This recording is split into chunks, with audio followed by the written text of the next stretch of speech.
News में आपका इस्तकबाल है। मैं हूं आपका दोस्त मोहम्मद जावेद। हम रखिए खबरों पे नजर, आप रखिए खबरनामे पे नजर। सीएम रेवंत रेड्डी ने कविता की गिरफ्तारी को बीआरएस और बीजेपी दोनों की सस्ती सियासी चाल करार दिया, क्योंकि तेलंगाना में कांग्रेस को 12 सीटें मिल रही हैं। बीजेपी दिखाना चाहती है कि वो बदउनवानों पर काम करते हैं, बीआरएस को जज्बात मिलेंगे। इसकी गिरफ्तारी पर मोदी और केसीआर की खामोशी पर सवालिया निशान है। केसीआर कविता के घर क्यों नहीं गए? उन्होंने अपनी ही बेटी और बीआरएस के रुकन की गिरफ्तारी की मजम्मत भी क्यों नहीं की? मोदी के पास गिरफ्तारी की पूरी मालूमात है।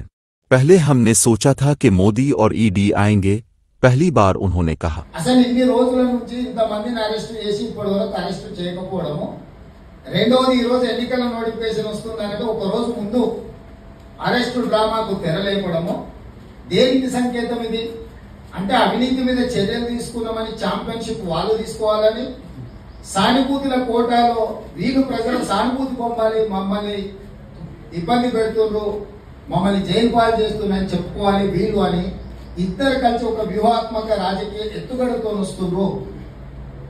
ఈరోజు ఇన్ని రోజులు ఇన్ని నెలలు దాదాపుగా 2022లో మొదలైన ఈ డ్రామా 2024 మార్చి ఎన్నికల నోటిఫికేషన్ ఒక రోజు ముందు అరెస్టుతో పరాకాష్ఠకి తీసుకెళ్లిండ్రు అని ఈ డ్రామాను తెలంగాణ ప్రజలు గమనిస్తలేరని వీళ్ళు అనుకుంటున్నారా? రెండవది, కల్వకుంట్ల కవిత గారు కల్వకుంట్ల చంద్రశేఖరరావు గారి కూతురింటికి పోలీసులు దాడి చేసి ఢిల్లీ నుంచి ఈడీ అధికారులు వచ్చి అరెస్ట్ చేసి తీసుకెళ్తుంటే